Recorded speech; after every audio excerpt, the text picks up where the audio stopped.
جو شخص اس حال میں سو گیا کہ اس کے ہاتھ پر چکنائی لگی رہ گئی اور اس نے اسے نہیں دھویا، یعنی جیسے کھانے کے بعد ہاتھوں کے ساتھ کچھ گھی وغیرہ لگا ہوتا ہے، اور پھر اسے کچھ ہو گیا تو وہ سوائے اپنے آپ کے کسی کو ملامت نہ کرے۔ آپ میں سے کس کو ایکسپیرینس ہوا کہ رات کے وقت چوہے نے آپ کے جسم پر سیر کی؟ کون کون ہاتھ کھڑا کرے؟ چوہا پاس سے گزرا یا کان کے پاس سے؟ پاؤں پہ کاٹا تھا اور بہت چھوٹی تھی تو چوہا اوپر سے گزر کے گیا تو پہلے نہیں سمجھ آئی، پھر پتا چلا ہاں پاؤں کی انگلی پہ نبل کیا۔ اور اگر ہاتھ کے ناخن کے اندر کھانے کا ذرہ رہ جائے تو چوہے کو ٹیمپٹیشن ہوگی یا نہیں؟ ہو سکتی ہے نا۔ اور کوئی؟ اب سب کو حکمت سمجھ آ گئی، کچھ تو ابھی تک بچے ہوئے ہیں اور اللہ آئندہ میں بچائے رکھے، لیکن یہ ہے کہ آپ نے اس بات کا اہتمام کرنا کہ رات کو سوتے وقت یعنی کہ وضو کرنے کی بھی حکمت سمجھ آ رہی ہے نا۔ تو یہ ہے کہ بعض اوقات ننگے پاؤں ہم چلتے ہیں اور کچھ لوگ چنگم نیچے پھینک دیتے ہیں، پھر پتہ نہیں چلتا چنگم ساتھ لگ جاتی ہے اور وہ تھوڑی میٹھی بھی ہوتی ہے، تو چوہے کے لیے ایک اچھی انویٹیشن ہے۔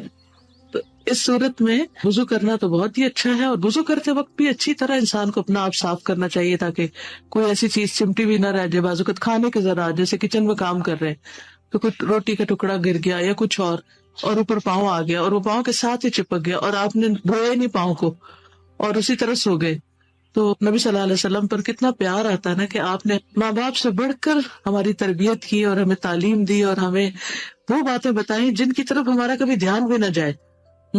تو وضو تو بہت ہی اچھا ہے، لیکن اگر ایسا نہ ہو سکے تو کم از کم ہاتھ وغیرہ دھو کر سوئیں۔ سرما لگانا، سرما آنکھوں کی خوبصورتی، روشنی اور صفائی کا بہترین ذریعہ ہے، اسے لگانے کا اہتمام کریں۔ سیدنا جابر کہتے ہیں کہ میں نے رسول اللہ صلی اللہ علیہ وسلم کو یہ فرماتے ہوئے سنا، علیکم بالاسمد عند النوم فانہ یجل البصر وینبت الشعر۔ سوتے وقت اسمد سرما لگانا ضروری سمجھ لو کیونکہ یہ نظر کو تیز کرتا ہے اور بالوں کو اگاتا ہے۔ آئی لیشز کے بال بھی، کیونکہ بالوں سے یہاں یہ نہیں بتایا گیا کہ کون سے بال، لیکن بعض اوقات جسم کے ایک حصے میں کوئی چیز ڈالی جاتی ہے تو وہ باقی جسم کو بھی متاثر کرتی ہے۔ اس میں خاص طور پر اسمت جو ہے اس کا ذکر کیا گیا ہے۔ ہمارے ہاں بعض اوقات ملاوٹ والے سرمے ملتے ہیں یا اور چیزیں، تو ان سے بچنا بھی چاہیے، لیکن اگر خالص اسمت کہیں سے میسر ہو تو سنت سمجھ کر لگانا بھی فائدہ دیتا ہے۔ سیدنا ابن عباس سے مروی ہے، کان لرسول اللہ صلی اللہ علیہ وسلم مکحلۃ یکتحل بها عند النوم ثلاثا فی کل عین۔ رسول اللہ صلی اللہ علیہ وسلم کے پاس ایک سرما دانی تھی جس سے آپ سوتے وقت ہر آنکھ میں 3 سلائی سرما لگاتے تھے، یعنی 3 ایک طرف 3 ایک طرف۔ اور ایک اور جگہ سے یہ بھی پتہ چلتا ہے کہ سفر میں بھی آپ کے ساتھ ہوتی تھی سرما دانی، یعنی آپ کی ایک ٹریولنگ کٹ ہوتی تھی جس میں کنگھی، مسواک اور سرما دانی وغیرہ ہوتی تھی۔ بستر جھاڑنا، لیٹنے سے پہلے 3 مرتبہ بستر جھاڑ کر درست کر لیں اور بسم اللہ پڑھیں۔ سیدنا ابو ہریرہ سے روایت ہے کہ رسول اللہ صلی اللہ علیہ وسلم نے فرمایا، اذا آوى احدكم الى فراشه فليأخذ داخلة ازاره فلينفض بها فراشه وليسم الله فإنه لا يعلم ما خلفه بعده على فراشه۔ صحیح مسلم۔ جب تم میں سے کوئی اپنے بستر پر جائے تو اپنے تہہ بند کا کونا پکڑے اور اس سے اپنا بستر جھاڑ لے، یعنی کسی کپڑے کے ساتھ جھاڑے اور بسم اللہ پڑھے، کیونکہ وہ نہیں جانتا کہ اس کے بعد اس کے بستر پر کون آیا تھا۔ یعنی بعض اوقات جیسے آج کل سردیاں ہیں تو لحاف بھی ہوتا ہے اور میٹرس بھی ہے اور چادر بھی ہے اور تکیہ بھی ہے اور کئی قسم کے لوازمات ہیں، تو اگر ہم بستر طے ہی نہیں کرتے یا جھاڑ کر نہیں رکھتے یا ایسے ہی چھوڑ دیتے ہیں اور اس وقت یہاں بیٹھے ہوئے ہیں تو ہمیں کیا پتا کہ پیچھے سے کاکروچ جا رہے ہیں اندر یا کوئی ٹڈی جا رہی ہے یا کوئی اور چیز جا رہی ہے۔ تو بہت پرائیویٹ کوشچن، لیکن کس کے گھر میں کاکروچ نظر آ جاتا ہے؟ سب کے گھر میں نظر آ جاتا ہے۔ میں بہت خوش ہو رہی تھی کئی دن سے کہ الحمدللہ کاکروچ کا بالکل خاتمہ ہو گیا، وہ خوش تھی۔ میں یہ نہیں پتا تھا کہ سردی کی وجہ سے شاید نہیں چھپے ہوئے ہیں، آج راحت مجھے بھی نظر آ گیا۔ اور بعض کاکروچ تو اڑنے والے ہوتے ہیں، تو اس لیے نہیں پتا کہ کہاں سے کیا چیز اڑ کے اندر گھس گئی ہو، اور رات کو آپ سو رہے ہو تو اس وقت وہ رنگتی رنگتی آپ تک آ جائے، یا کوئی چیونٹیاں یا کوئی اور چیز۔ تو اس لیے بستر جھاڑنا ہے انشاءاللہ۔ اگر آپ سمجھے کہ باقی سارا صاف ستھرا ہے اور کوئی ایسی چیز نہیں ہے تو بھی سنت سمجھ کر اس کو 3 دفعہ کپڑے سے جھاڑ لیں، دوپٹے سے جھاڑ لیں، ٹھیک ہے؟ کئی لوگ تو اس پہ کھانا کھاتے ہیں تو پھر کھانا بھی گر جاتا ہے، ایسے صورت میں تو اور احتیاط کرنے کی ضرورت ہے۔ کھانے سے مراد ضروری نہیں کہ آپ ڈنر یا لنچ کریں وہاں، اس سے مراد جیسے بسکٹ وغیرہ بھی کھانا. یہ تو اکثر لوگوں کی عادت ہوتی ہے نا، نبل کرتے رہتے کچھ نہ کچھ لے کے بیٹھ گئے اور کچھ نہ کچھ گرا دیا اور پھر وہ اندر ہی رہا اور پھر کوئی اور مخلوق کھانے آ گئی. سیدنا ابو ہریرہ سے روایت ہے کہ رسول اللہ صلی اللہ علیہ وسلم نے فرمایا اذا جاء احدکم الى فراشہ فلینفضہ بسنفۃ ثوبہ ثلاث مرات، صحیح البخاری. جب تم میں سے کوئی شخص اپنے بستر پر جانے لگے تو اسے چاہیے کہ وہ اپنے کپڑے کے کنارے سے اسے 3 مرتبہ جھاڑ لے. ایک میں ازار کا لفظ ہے اور ایک میں کپڑے کا لفظ ہے. تو اگر صرف کپڑے کی بات ہے تو اس سے آپ کا اسکارف اور دوپٹہ یا کوئی بھی چیز ہو سکتی ہے جس سے آپ اسے جھاڑ لیں. لیکن ایک بات ہے کہ اگر کوئی ساتھ سو رہا ہو دوسری طرف تو ایسی جھاڑ پھونک مت شروع کریں کہ وہ سوتا ہوا جاگ جائے، کیونکہ میرے ساتھ یہ ایکسپیرینس ہو چکا ہے. ہم لوگ کسی سفر پر تھے تو ظاہر ہے کہ بعض اوقات سفر میں ایسا ہوتا ہے کہ ایک کمرے میں 2-3 لوگ بھی سو رہے ہوتے ہیں. تو میں سو رہی تھی تو میرے ساتھ میرے دوسرے بیڈ پر کوئی اور شخص ہے، تو اس نے جب بستر جھاڑا تو میری آنکھ کھل گئی. وہ تو مزے سے سو گئی، میرے لیے سونا مشکل ہو گیا. تو اگر جھاڑے بھی تو اتنے زور زور سے مت اس کو جھٹکے کہ سب لوگ ڈسٹرب ہوں. ٹھیک، میں اس لیے بھی کہہ رہی ہوں کہ ہاسٹل میں ایک کمرے میں کئی لوگ ہوتے ہیں، ایک جھاڑنا بند کرے دوسرا سو رہا ہو تو جھاڑنا شروع کر دے اور وہ ٹھک ٹھک ٹھک شروع ہو جائے ساری. جو بھی کوئی کام کرے آہستگی کے ساتھ. نبی صلی اللہ علیہ وسلم کے بارے میں آتے کہ ایک رات جب آپ اٹھے تو آہستگی سے اپنے بستر سے اٹھے، آہستگی سے جوتا پہنا، آہستگی سے دروازہ کھولا اور آہستگی سے باہر گئے، کیونکہ حضرت عائشہ سو رہی تھی. یہ ہے ہمارے نبی صلی اللہ علیہ وسلم کی سنت کہ ہم کوئی ایسا کام نہ کریں کہ جو دوسروں کے لیے اذیت کا باعث ہو. یہ نہ ہو کہ اس قدر دھوم مچائے سنت کی پیروی میں کہ لوگ سنتوں سے متنفر ہو جائے. اکثر لوگ مولوی طبقے سے کیوں ناراض رہتے ہیں؟ کیونکہ بعض اوقات وہ اسلام پر عمل اس طریقے سے کرتے ہیں کہ دوسرے لوگ اس کو سمجھ نہیں پاتے یا ان کے لیے وہ چیز مشکل ہوتی. تو دین کو آسان بنائے اور آسان طریقے اختیار کریں، یعنی سنت کو بدنام نہیں کرنا آپ نے. ٹھیک. پھر ہے چراغ بجھانا. سونے سے قبل گھر کی روشنیاں بجھا دیں. روشنی میں سونا مضر صحت بھی ہے. سیدنا جابر سے روایت ہے کہ رسول اللہ صلی اللہ علیہ وسلم نے فرمایا اطفئوا المصابیح باللیل اذا رقدتم، رات کو جب سونے لگو تو چراغ بجھا دیا کرو. اور اگر بجلی کی لائٹس ہو تو بھی ضرورت سے زائد لائٹس جلانا جو ہے وہ اسراف میں بھی آتا ہے اور بجلی بھی خرچ ہو جاتی جس میں کوئی کام ہو نہیں رہا ہوتا. دائیں کروٹ پر لیٹنا یعنی رائٹ سائڈ پہ سونا. دائیں کروٹ پر سوئے، اگر سوتے میں کروٹ بدل بھی جائے تو کوئی حرج نہیں. یعنی سوتے ہوئے obviously ایک طرف تھک جاتی، پوری رات ایک کروٹ پہ آپ نہیں سو سکتے، لیکن جب سونے کا آغاز کریں تو دائیں طرف سوئیں. رسول اللہ صلی اللہ علیہ وسلم نے سیدنا براء ابن عازب کو نصیحت کی اذا اتیت مضجعک فتوضأ وضوءک للصلاة ثم استجع على شقک الایمن، صحیح البخاری. جب تم اپنے بستر پر آؤ تو نماز جیسا وضو کرو، پھر اپنے دائیں پہلو پر لیٹا کرو. سیدنا ابو قتادہ روایت کرتے ہیں کان رسول اللہ صلی اللہ علیہ وسلم اذا کان فی سفر فعرس بلیل استجع علی یمینہ واذا عرس قبیل الصبح نصب ذراعہ ووضع رأسہ علی کفہ، صحیح مسلم. رسول اللہ صلی اللہ علیہ وسلم دوران سفر جب رات میں پڑاؤ ڈالتے تو اپنی دائیں کروٹ لیٹا کرتے اور صبح سے کچھ پہلے پڑاؤ ڈالتے تو بازو کو کوہنی کے بل کھڑا کر کے ہتھیلی پر اپنا چہرہ رکھا کرتے تھے. کیسے؟ بازو کو کوہنی کے بل کھڑا کر کے ہتھیلی پر اپنا چہرہ رکھا کرتے تھے، یعنی بالکل نیچے نہیں بلکہ ذرا اس کو کھڑا رکھتے تھے تاکہ نماز کے وقت کہیں نیند گہری نہ ہو جائے. یعنی کونی ٹکا کے اس پر ہاتھ رکھ کے سو رہے ہیں تو آپ پوری طرح بے خبر نہیں سو سکتے، آپ کانشیس بھی رہیں گے اور تھوڑا آرام بھی کر لیں گے. بائیں طرف لیٹنے کی ممانعت کیوں ہے اور اس میں نقصان کیا ہے؟ بائیں طرف ہمارا دل ہوتا ہے، اس پر بوجھ آتا ہے. اگر ساری رات ادھر لیٹیں گے تو مشکل ہوگی. اور کوئی وجہ؟ اور کیا آتا ہے ذہن میں خیال؟ جی شاباش، ہر کام دائیں ہاتھ سے کرنا چاہیے، دائیں جانب سے شروع کرنا چاہیے. تو اس لیے بھی طبی وجوہات کوئی بھی ہو سکتی، لیکن ہمارے دین کا ایک طریقہ ہے، ہمارا ایک لائف سٹائل ہے، اور وہ لائف سٹائل جو ہے وہ رائٹ ہینڈڈ یا رائٹ سائڈ سے کام کرنے کے لیے کہتا ہے. دائیں ہاتھ رخسار کے نیچے رکھنا یعنی گال کے نیچے رکھنا. سوتے وقت دائیں کروٹ لیٹ کر دائیں ہاتھ رخسار کے نیچے رکھے. سیدہ حفصہ زوجہ نبی صلی اللہ علیہ وسلم کہتی ہیں کہ نبی صلی اللہ علیہ وسلم جب سونے کا ارادہ فرماتے تو اپنا دائیں ہاتھ رخسار کے نیچے رکھتے یعنی اپنے گال کے نیچے، پھر 3 مرتبہ فرماتے اللہم قنی عذابک یوم تبعث عبادک. اب دعا تو یاد ہوگی آپ کو، اے اللہ مجھے اپنے عذاب سے بچا لینا جس دن تو اپنے بندوں کو اٹھائے گا. یہ کون دعا مانگتا تھا؟ نبی صلی اللہ علیہ وسلم. آپ کے تو سارے گناہ بخشے ہوئے تھے، پھر آپ کیوں یہ دعا مانگتے تھے؟ اصل میں آخرت کا عذاب چیز ہی ایسی کہ جس سے ہم سب کو ڈرنا چاہیے، اور آپ نے صرف ہمیں حکم نہیں دیا، کر کے دکھایا. اور ویسے بھی نیند جو ہے وہ موت سے قریب تر ہے، موت کا ہی ایک ایکسپیرینس ہے، کیونکہ ایک روح چلی جاتی ہے انسان کے جسم سے. تو اس صورت میں انسان کو نہیں پتا کہ کل اٹھے گا یا نہیں اٹھے گا. اگر رات کا سونا آخرت کا سفر شروع کرنے کا باعث ہے تو پھر اس میں سب سے زیادہ فکر آخرت کی ہونی چاہیے.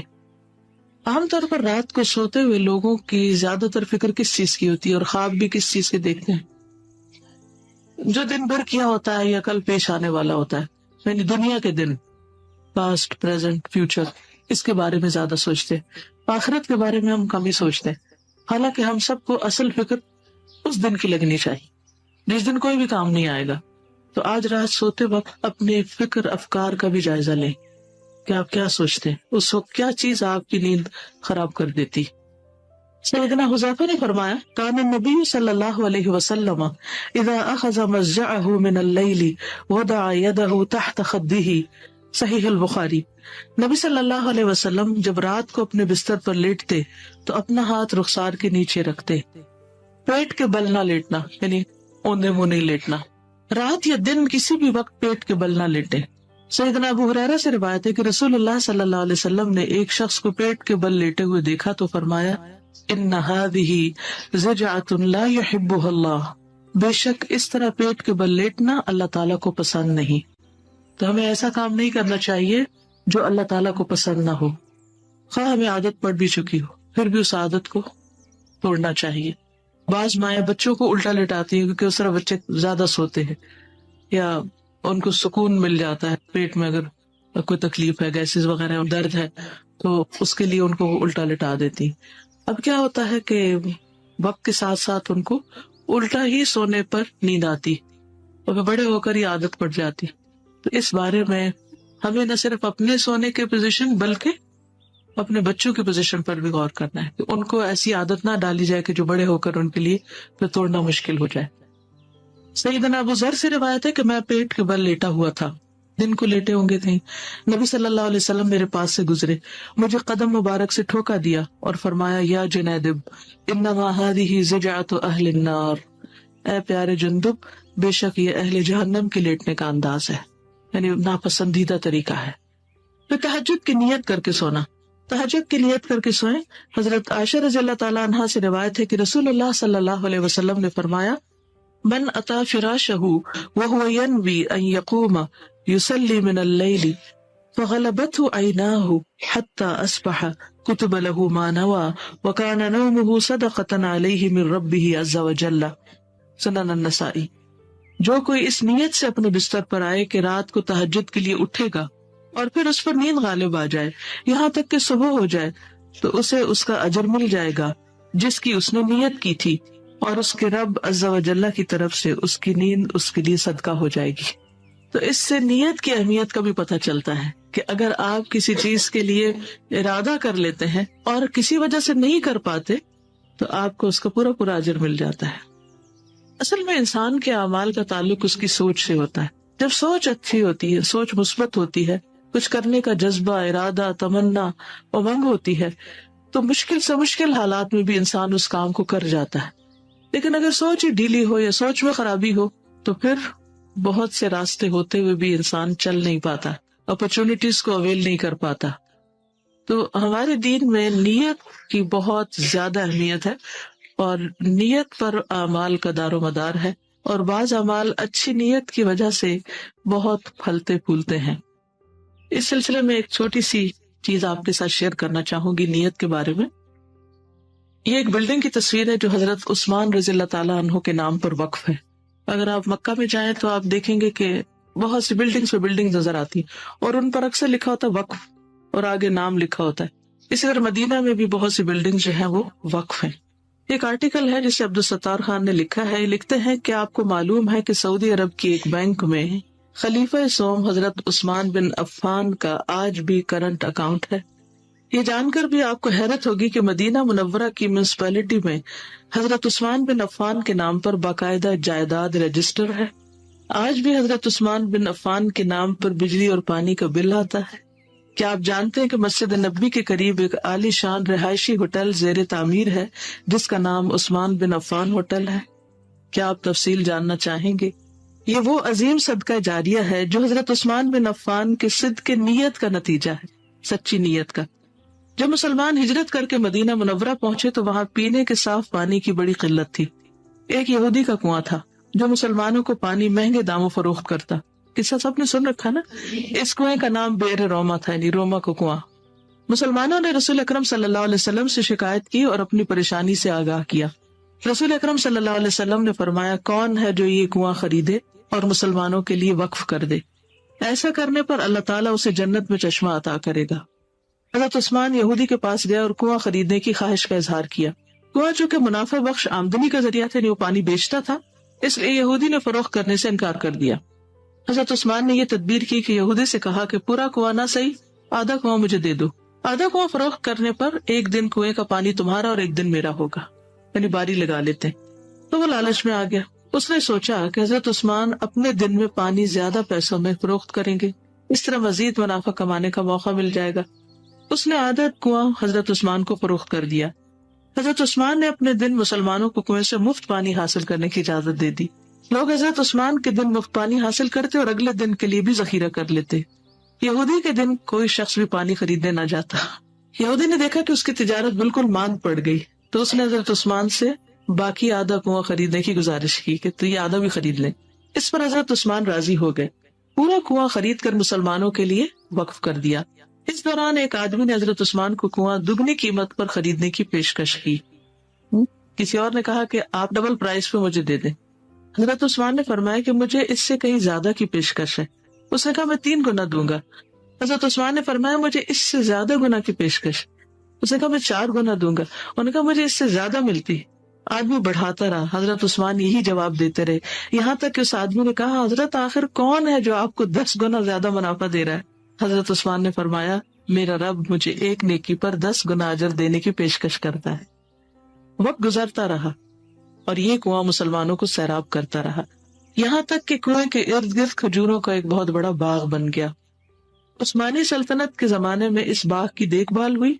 بعد ازاں سعودی حکومت کے عہد میں اس باغ میں کھجوروں کے درختوں کی تعداد 1550 ہو گئی. یعنی اس پانی سے جو آس پاس کے درخت تھے سیراب ہوتے ہوتے اتنے بڑھ گئے. یہ باغ میونسپلٹی میں حضرت عثمان بن عفان کے نام پر رجسٹر کر دیا گیا. وزارت زراعت یہاں کے کھجور بازار میں فروخت کرتی اور اس سے حاصل ہونے والی آمدنی حضرت عثمان کے نام پر بینک میں جمع کرتی رہی، یہاں تک کہ اکاؤنٹ میں اتنی رقم جمع ہو گئی کہ مرکزی علاقے میں ایک پلاٹ لیا گیا جہاں فندق عثمان بن عفان کے نام پر ایک رہائشی ہوٹل تعمیر کیا جائے گا. اس ہوٹل سے سالانہ 50 ملین ریال آمدنی متوقع ہے. اس کا آدھا حصہ یتیموں اور غرباء میں تقسیم ہوگا، دوسرا حضرت عثمان کے اکاؤنٹ میں جمع ہوگا. اندازہ کیجیے کہ حضرت عثمان کے انفاق کو اللہ تعالیٰ نے کیسے قبول کیا، اس میں کیسی برکت عطا کی کہ قیامت تک کے لیے صدقہ جاریہ بن گیا. آغاز کس چیز سے ہوا تھا؟ خالص نیت. جب ہماری نیت میں کھوٹ ہوتا ہے نا، ہمارے ارادے ٹھیک نہیں ہوتے، ہماری سوچیں منفی ہوتی تو کام نہیں ہوتے. اور نیت خالص ہو جائے تو کام نہ بھی ہو تو بھی اجر لکھا جاتا ہے. اور بعض اوقات ہم نہ کر سکے کوئی اور بھی کر لے تو بھی اجر ہمارے لیے لکھا جاتا ہے کہ ہم نے اس کا ارادہ کیا تھا. تو بتائیے تہجد کا کیا کرنا ہے؟ ارادہ ڈھیلا ڈالا نہیں، کیسا پکا، ورنہ تو آنکھ کھلی رہے گی، بستر پہ پڑے رہیں گے اور اٹھ نہیں سکیں گے، توفیق نہیں ملے گی. اپنے آپ سے 1 دفعہ کہے، 2 دفعہ کہے، 3 دفعہ کہے، 4 دفعہ کہے، کہتے رہے، دعا مانگتے رہے، مانگتے رہے، مانگتے رہے. آخر اللہ سبحانہ وتعالیٰ آپ کو ضرور موقع دے. اور پھر جب اللہ تعالیٰ توفیق دے دے تو پھر یہ دعا مانگے کہ اللہ یہ توفیق چھیننا نہیں، اور زیادہ نہ صحیح تو 2 رکعت سے شروع کر لیں. اور آج کل تو راتیں لمبی ہیں، کیا جا سکتا ہے. اور اگر آپ کے دل میں ہوگا اور بیماری کی وجہ سے یا سفر کی وجہ سے یا کسی وجہ سے نہیں بھی کر پائیں گے تو وہ لکھا جاتا رہے گا. تو سچی نیت ضروری. رات کو نیند کے لیے ضروری ہے، اچھی نیند کے لیے، کہ رات کو لائٹ بند کر دیں. تو وہ میں نے الحمدللہ کیا. تھوڑی سی دیر ہو گئی تھی سونے میں، تو مجھے یہی تھا کہ اللہ تعالیٰ اسی میں برکت دے گا. اور پھر رات کو میری آنکھ کھل گئی تقریباً 2-2:30 بجے، اور میں کافی فریش تھی. تو مجھے یہی خیال آیا کہ میں کیوں نہ نماز پڑھوں. اور اس وقت پھر میں نے یہ اٹھ کر اس میں سے پڑھا، اور اس میں پھر حضرت داؤد علیہ السلام کی نماز کا وقت، اور پھر رسول اللہ صلی اللہ علیہ وسلم بھی جیسے فجر کی نماز سے پہلے سو جاتے تھے. تو وہ مجھے اتنا اچھا لگا کہ یعنی اگر ہم درمیان میں اٹھ کر پڑھ لیں اور پھر سو جائیں تو انشاءاللہ فجر کی نماز بھی پڑھی جائے گی، باقی ساری ڈریم اور روٹین بھی بہت زیادہ ڈسٹرب نہیں ہوگا اس سے. میرے ذہن میں یہ آ رہا تھا کہ ہم لوگ اکثر نیت اور وشفل تھنکنگ کے اندر کنفیوز ہوئے رہتے ہیں. اس لیے آپ دیکھیں کہ جنرلی ایک جملہ بولا جاتا ہے کہ میری نیت تو بالکل ٹھیک ہے، میں تو یہ کرنا چاہتی ہوں، اور میں خود بھی کئی معاملوں میں ایسے ہی سوچتی ہوں کہ میں تو کرنا چاہتی ہوں، پتہ نہیں یہ کام ہو کیوں نہیں رہا. پھر ہم جب اپنے آپ کو فارغ کر دیتے ہیں نا انالیسس سے، پھر سارا فوکس دوسروں پہ چلا جاتا ہے. وہ میں اس وجہ سے نہیں یہ کر سکتی کیونکہ میرے گھر والے نہیں کوآپریٹ کرتے. اچھا، گھر والوں کی جو نیڈز ہیں، آپ نے ہوم ورک دیا تھا کہ لسٹ بنائیں، اس کے ساتھ ہی آپ دیکھیں کہ جو لوگوں کے حقوق ہیں وہ نیند کے ساتھ جڑے ہوئے ہیں. اگر آپ نے حقوق ادا کیے ہوئے ہیں تو آپ کو پیس آف مائنڈ ہوگا اور آپ پھر سو سکتے ہیں. اگر آپ نے حقوق نہیں ادا کیے تو پھر نہیں سو سکتے. اس میں سوچ رہی تھی جیسے ہم اپنے نیت اور وشفل تھنکنگ میں کنفیوز کرتے ہیں، ایسے ہی ہم لوگوں کے حقوق اور ان کی وشفل تھنکنگ میں کنفیوز کرتے ہیں. ہم یہ سمجھتے ہیں جو ان کے وشفل تھنکنگ آئی ہے نا ان کے دماغ میں، ان کا حق بن گیا، چاہے وہ ریشنل ہے ارریشنل ہے، اس کو فلفل کرنا شاید ہمارا فرض ہو گیا. اور وہ جب ہم غلط طور پہ ان کی غلط چیزیں قبول کرتے رہتے ہیں، یہ سوچ کے کہ ہم تو لوگوں کا حق ادا کریں، نہ وہ خوش ہو سکتے ہیں نہ خود پہ ظلم کر رہے ہوتے ہیں. پھر سونے سے قبل اللہ کا ذکر کرنا. سیدنا ابو ہریرہ سے روایت ہے کہ رسول اللہ صلی اللہ علیہ وسلم نے فرمایا، ما من رجل آوى الى فراشه فلم يذكر الله الا كان عليه ترة.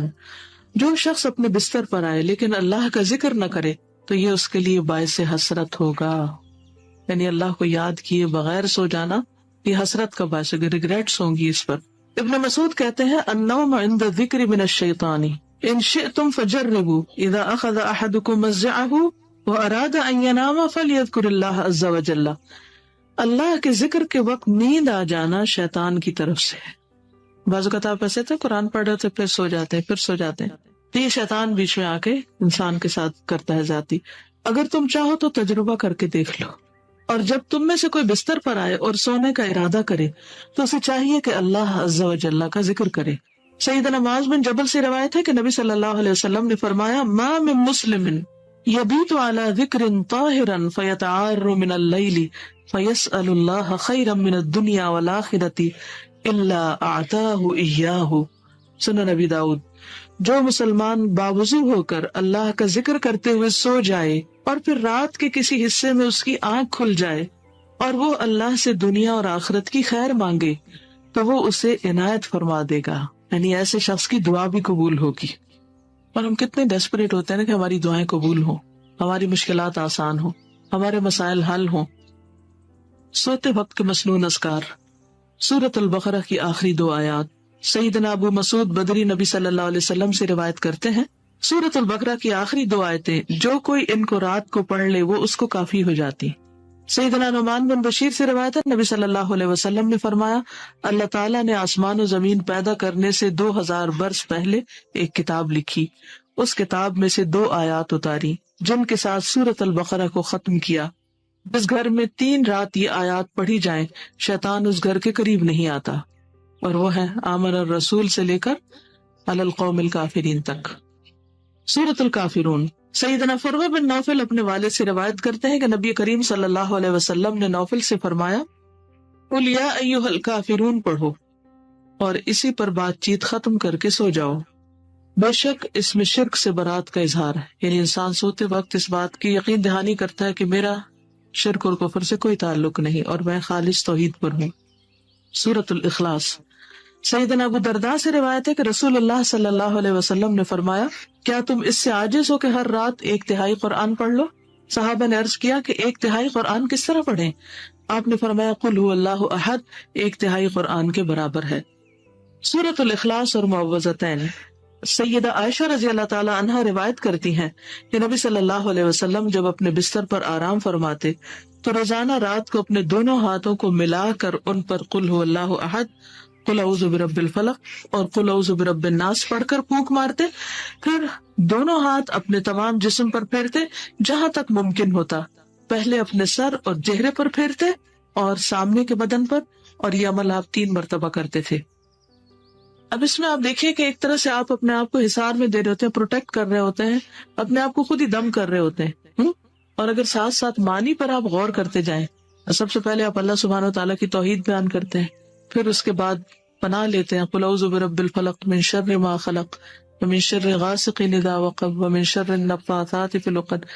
تو یہ اتنے لوگوں کو جادو کی شکایت ہے، ہر دوسرا شخص اس شک میں مبتلا ہے کہ اس پر کسی نے کچھ کر رکھا ہے۔ تو اس میں آپ دیکھیے کہ ہر روز اگر آپ اپنے آپ کو اس طرح پروٹیکٹ کریں گے اللہ کے فضل سے، اللہ کا نام لے کر، تو جادو وغیرہ اگر نہیں ہوا تو ہوگا نہیں انشاءاللہ، اور اگر ہو چکا تو وہ بھی نکل جائے گا، ٹھیک ہے، تو پریشانی نہیں رہے گی، اور وہ کم از کم وہم تو نکل جائے گا کہ مجھے کچھ نہیں ہو سکتا، میں تو پروٹیکشن میں ہوں، بلٹ پروف پہنا ہوا ہے۔ اس میں قل یا ایھا الکافرون نہیں شامل، اس میں صرف قل هو اللہ، قل اعوذ برب الفلق اور قل اعوذ برب الناس، 3 صورتیں، ٹھیک ہے۔ سیدنا معاذ بن عبداللہ اپنے والد سے روایت کرتے ہیں، ہم ایک بارش والی رات اور سخت اندھیری رات میں نکلے، ہم رسول اللہ صلی اللہ علیہ وسلم کو ڈھونڈ رہے تھے کہ وہ ہمیں نماز پڑھائیں، چنانچہ ہم نے آپ کو پا لیا تو آپ نے فرمایا کہو، تو میں کچھ نہ بولا، آپ نے پھر فرمایا کہو تو بھی میں کچھ نہ بولا، آپ نے پھر فرمایا کہو تو میں نے عرض کیا اے اللہ کے رسول صلی اللہ علیہ وسلم میں کیا کہوں؟ آپ نے فرمایا کہو قل هو اللہ احد اور معوذتین الفلق اور الناس، صبح اور شام 3 بار یہ کہہ لو تو یہ ہر چیز سے تمہاری کفایت کریں گی۔ تو اس سے یہ پتہ چلتا ہے کہ صبح شام کی دعا میں جو ہم پڑھتے ہیں 3 بار، تو یہ بھی ہر طرح کے شر سے انسان کو محفوظ رکھتی ہیں۔ سیدنا عقبہ بن عامر سے روایت ہے کہ رسول اللہ صلی اللہ علیہ وسلم نے فرمایا تم نہیں دیکھتے کہ آج کی رات ایسی آیات اتاری گئی کہ ان کی مثل کبھی نہیں دیکھی گئی، یعنی بہت ہی بہترین آیات ہیں، اور وہ ہیں قل اعوذ برب الفلق اور قل اعوذ برب الناس۔ پھر آیت الکرسی، آیت الکرسی قرآن مجید کی سب سے عظیم آیت ہے۔ سیدنا محمد بن ابی کعب اپنے والد سے روایت کرتے ہیں کہ ان کے کھجوروں کے کھلیان یعنی باغ تھے، وہ اس میں کمی دیکھتے تھے کہ کم ہے، کھجوریں کم ہو رہی ہیں، تو ایک رات انہوں نے چور کو پکڑ لیا، وہ جانور سے مشابہ ایک 9 عمر لڑکا تھا، انہوں نے اس کو سلام کیا تو اس نے جواب دیا، انہوں نے کہا تم کون ہو، جن یا انسان؟ اس نے کہا میں جن ہوں۔ انہوں نے کہا اپنا ہاتھ میری طرف بڑھاؤ، تو اس نے اپنا ہاتھ بڑھایا، اس کا ہاتھ کتے کے ہاتھ کی طرح تھا اور اس کے بال کتے کے بال کی طرح تھے، جن کی شکل ایسی تھی۔ انہوں نے پوچھا کیا اس طرح جنوں کی تخلیق ہوتی ہے، یعنی جنوں کی شکل ایسی ہوتی ہے؟ اس نے کہا جن یہ جانتے ہیں کہ جنوں میں مجھ سے زیادہ شدید اور کوئی نہیں۔ انہوں نے کہا تم میرے پاس کیوں آئے ہو؟ اس نے کہا ہمیں خبر ملی ہے کہ تم صدقہ کرنا بہت پسند کرتے، تو ہم تمہارے کھانے میں سے اپنا حصہ لینے آئے۔ انہوں نے کہا کیا چیز تم سے بچا سکتی؟ اس نے کہا وہ آیت جو سورۃ البقرہ میں ہے، اللہ لا الہ الا هو الحی القیوم، جو کوئی اسے رات کو پڑھے گا وہ صبح تک ہم سے پناہ میں رہے گا، اور جو صبح اسے پڑھے گا وہ رات تک ہم سے پناہ میں رہے گا۔ پھر جب صبح کو انہوں نے اس بات کا ذکر نبی صلی اللہ علیہ وسلم سے کیا تو آپ نے فرمایا اس خبیث نے سچ کہا ہے۔ ایک اور روایت بھی ہے سیدنا ابو ہریرہ کی کہ مجھے رسول اللہ صلی اللہ علیہ وسلم نے صدقہ فطر کی حفاظت کے لیے مقرر فرمایا کہ ایک شخص آیا اور اس نے غلے سے لپے بھر بھر کر نکالنا شروع کر دیا، میں نے اس کو پکڑ لیا اور کہا میں تجھے ہر صورت میں رسول اللہ صلی اللہ علیہ وسلم کے پاس لے جاؤں گا۔ وہ کہنے لگا میں محتاج آدمی ہوں، بال بچے دار ہوں، سخت ضرورت مند ہوں، چنانچہ میں نے اسے چھوڑ دیا۔ صبح ہوئی تو رسول اللہ صلی اللہ علیہ وسلم نے دریافت فرمایا ابو ہریرہ گزشتہ رات تمہارے قیدی کا کیا بنا؟ میں نے عرض کیا اللہ کے رسول صلی اللہ علیہ وسلم اس نے اپنی شدید حاجت کا اظہار کیا اور بال بچوں کا شکوہ کیا، میں نے اس پر رحم کیا اور پھر اسے چھوڑ دیا۔ آپ نے فرمایا خبردار رہنا، اس نے جھوٹ بولا ہے، وہ پھر آئے گا۔ پھر آپ صلی اللہ علیہ وسلم کے فرمان کی وجہ سے یقین تھا کہ ضرور آئے گا، چنانچہ میں اس کی گھات میں بیٹھ گیا۔ وہ آیا اور غلے میں سے لپیں بھرنے لگا، میں نے اسے پکڑ لیا اور کہا اب تو میں تمہیں رسول اللہ صلی اللہ علیہ وسلم کی خدمت میں ضرور لے کر جاؤں گا۔ اس نے کہا مجھے چھوڑ دو، میں غریب ہوں، عیالدار ہوں، آئندہ نہیں آؤں گا۔ میں نے رحم کھاتے ہوئے اسے پھر چھوڑ دیا۔ تو وہ ہوئی تو رسول اللہ صلی اللہ علیہ وسلم نے دریافت فرمایا اے ابو ہریرہ تمہارے قیدی نے کیا کیا؟ میں نے عرض کیا اللہ کے رسول صلی اللہ علیہ وسلم اس نے اپنی شدید ضرورت کا شکوہ کیا اور عیالداری کا واسطہ دیا، مجھے رحم آ گیا لہٰذا میں نے اسے پھر چھوڑ دیا۔ آپ نے ارشاد فرمایا خبردار رہنا، اس نے تجھ سے جھوٹ بولا ہے، وہ پھر آئے گا۔